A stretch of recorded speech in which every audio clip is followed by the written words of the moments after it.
Pakistan, you have the floor.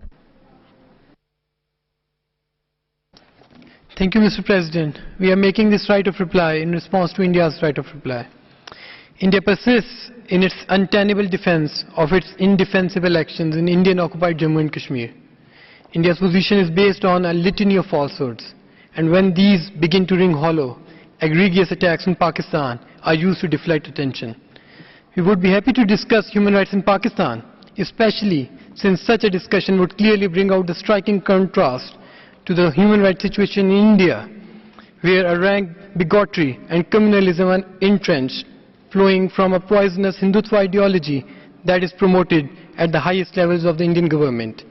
However, I will at present confine myself to cutting through the thickest of obfuscations raised by the Indian delegation on the Indian-occupied Jammu and Kashmir.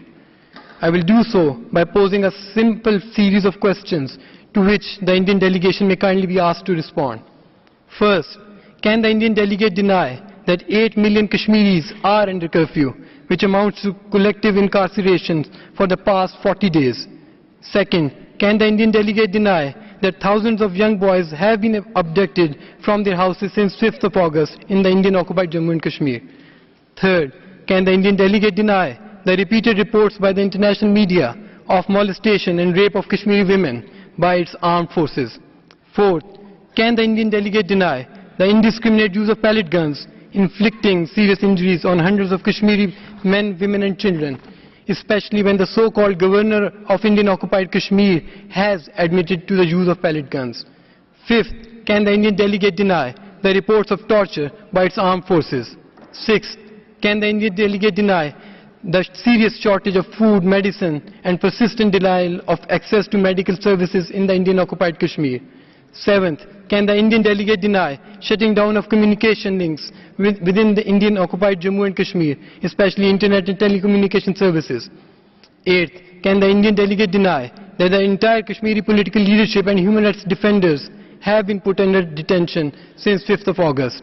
These are simple and direct questions. India should provide clear and honest answers.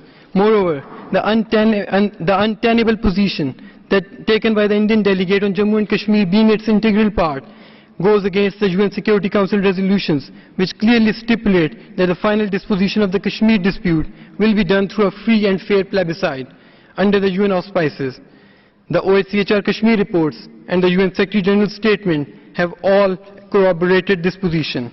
At the end, we would suggest India, if it wants a real progress and not the one achieved on paper through misrepresentation of GDP growth rates, then it should focus its energies for improving the condition of its people rather than behaving as war jingoist and hate monger. I thank you, Mr. President. Je vous remercie.